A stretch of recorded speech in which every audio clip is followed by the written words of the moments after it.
बौद्ध धर्म में ईश्वर के अस्तित्व को हमेशा से नकारा गया है। बौद्ध धर्म के संस्थापक गौतम बुद्ध के ज्ञान पर लिखा ग्रंथ त्रिपिटक में बताया गया कि बुद्ध ने ईश्वर के ना होने की बात को एकमात्र सत्य कहा है। उन्होंने कहा कि कोई ऐसी अदृश्य और परम पूज्य शक्ति है ही नहीं जो संसार को चला रही है। सच तो ये है कि हमारा अवचेतन मन ही ये अवधारणा बना लेता है कि संसार में एक अलौकिक शक्ति विद्यमान है जिससे संसार चलायमान है। ना कोई सृष्टिकर्ता है और ना ही कोई ईश्वर है, बल्कि संसार कर्म और डिपेंडेंट ओरिजिनेशन के नियमों से चलता है। व्यक्ति के अज्ञान, उसकी तृष्णा और कर्मों के कारण ही चलता है, यानी कि प्रकृति के नियमों के आधार पर चलता है, ना कि शाश्वत आत्मा और भगवान के इशारों पर। हालांकि बुद्ध की इन बातों के कारण उस समय काफी विवाद भी हुआ था।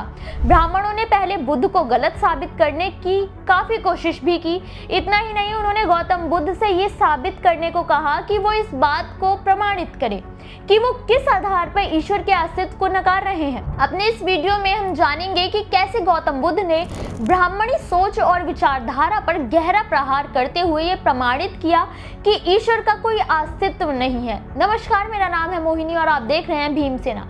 बुद्ध ने कहा कि ईश्वर है या नहीं? सबसे पहले तो इस पर चर्चा करना ही व्यर्थ है। इन सवालों के जवाबों को जानने के बजाय व्यक्ति को अपने कर्मों को सही करने की आवश्यकता है। उन्होंने माना कि ईश्वर अगर परम पिता परमेश्वर है तो कौन सा पिता अपने बच्चों को दुखी देखना चाहता है? तो फिर संसार में दुख और अवसाद क्यों है?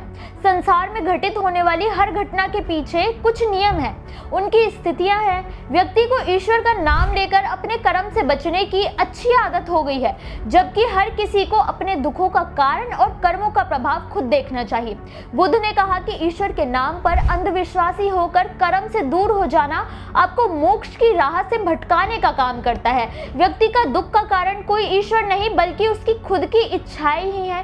केवल अपने प्रयास से ही और नैतिक नियमों का पालन करके ही दुखों और पाप से मुक्ति पाई जा सकती है। एक तरफ ईश्वर के नाम पर शूद्रों और दूसरी जातियों को सालों तक ब्राह्मणों ने छला था, जिसके खिलाफ बुद्ध ने एक तरह से मुहिम चलाई थी, जिसे ब्राह्मणों के नियमों को मानने के बजाय एक बड़ा तबका बुद्ध के मार्ग पर चल निकला। नतीजा, ब्राह्मणों को अपनी सत्ता हाथ से जाती दिखी। जिस ईश्वर के नाम पर, उनके प्रकोप के नाम पर सदियों तक छला जा रहा था, वो दुकान बंद होने लगी थी।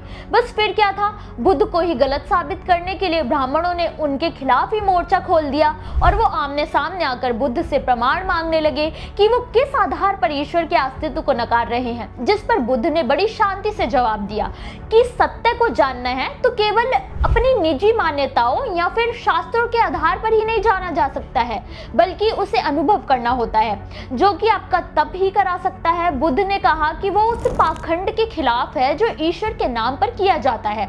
मुक्ति का केवल एक ही मार्ग है, करुणा, दया और अच्छे कर्म। व्यक्ति सत्य के मार्ग पर चले, अपना कर्म पूरी निष्ठा से करे और करुणा दिखाए तो वो स्वयं ही ईश्वर को पा लेता है। केवल दूसरों के कहने पर किसी बात पर भरोसा नहीं करना चाहिए। जब तक आप खुद महसूस नहीं करते हैं तब तक आप किसी भी चीज के अस्तित्व को स्वीकार नहीं कर सकते हैं, चाहे वो ईश्वर ही क्यों ना हो। सत्य का भान तभी होगा तब खुद से एहसास किया जाए, कोई और हमेशा आपको भ्रमित ही करेगा। बुद्ध ने इसी आधार पर ईश्वर के अस्तित्व को नकारा था।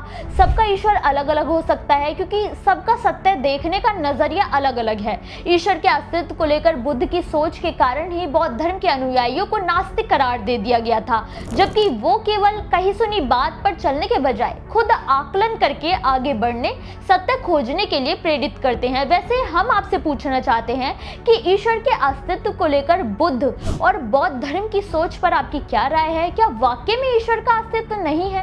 क्या सच में हमारे कर्म ही हमारे दुखों का कारण है? इसके लिए ईश्वर जैसी कोई चीज जिम्मेदार नहीं है? हमें अपनी राय कमेंट करके जरूर बताइए।